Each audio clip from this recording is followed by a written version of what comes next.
Bismillahirrahmanirrahim. Assalamualaikum warahmatullahi wabarakatuh.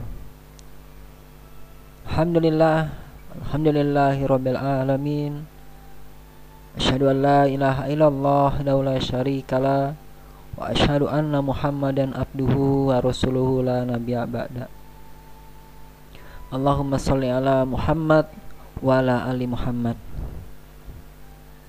Puji dan syukur kehadirat Allah Subhanahu wa taala, Tuhan yang Maha Pengasih, Tuhan yang Maha Penyayang, yang telah memberikan kita banyak kenikmatan.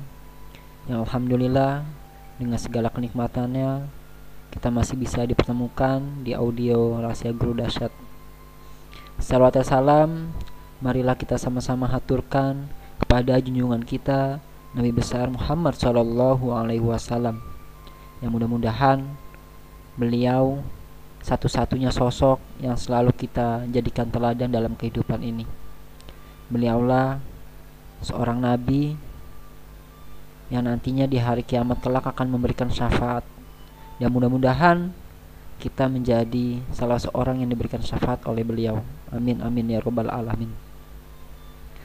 Bapak dan Ibu guru yang dirahmati Allah Subhanahu wa taala, alhamdulillah telah sampai kita di materi hari ini, kesempatan kali ini, di materi yang ke-18,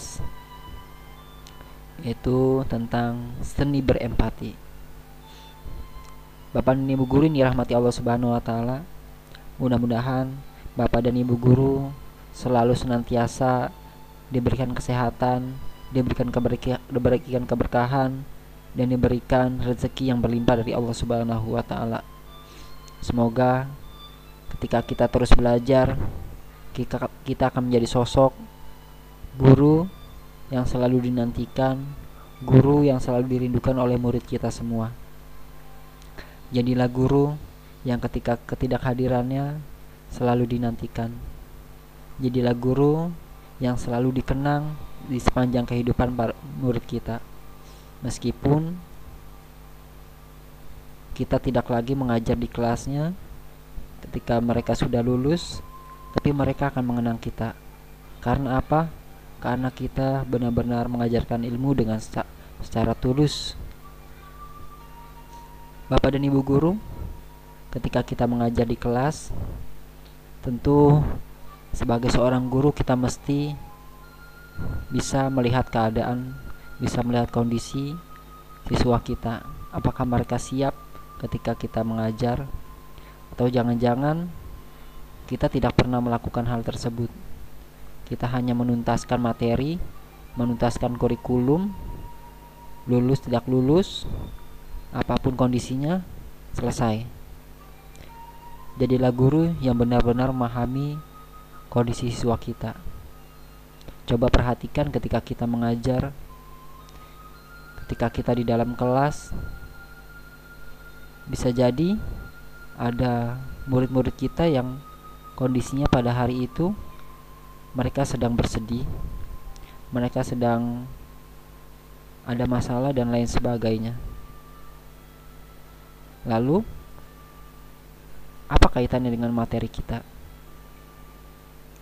Pernah suatu ketika saya mengajar di kelas, saya melihat seorang murid yang biasanya ketika belajar dia begitu semangat, tapi pada saat itu ketika saya mengajar dia kelihatan sedih, murung, dan tidak punya semangat.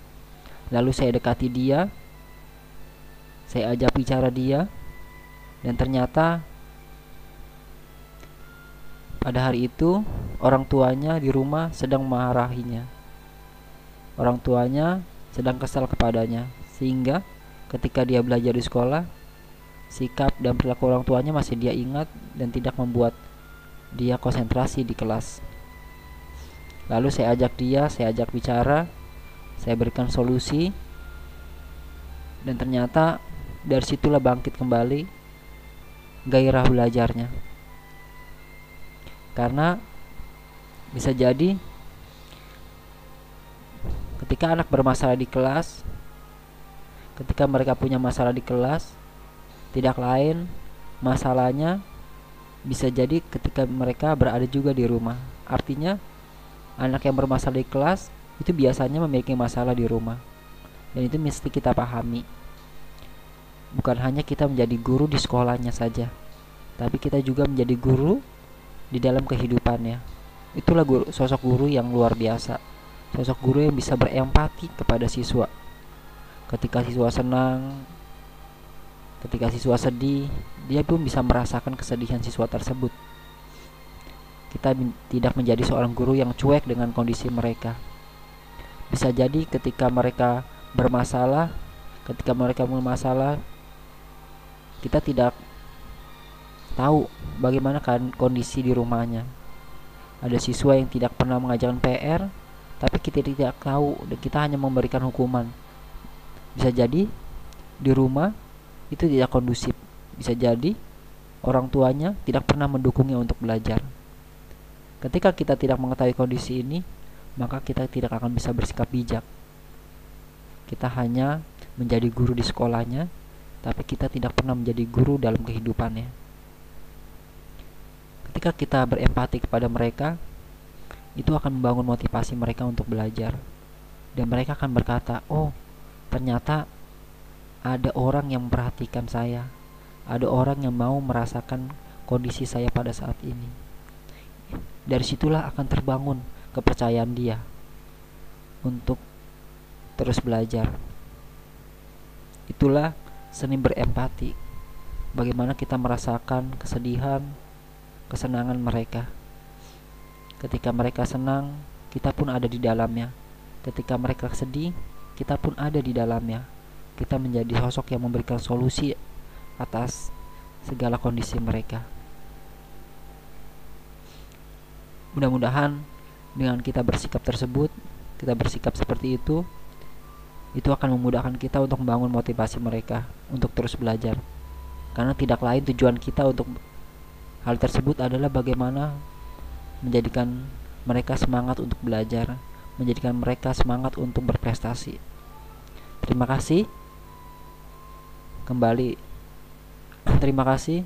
Bertemu kembali di audio Rahasia Guru Set yang lain. Mohon maaf bila ada kesalahan. Assalamualaikum warahmatullahi wabarakatuh.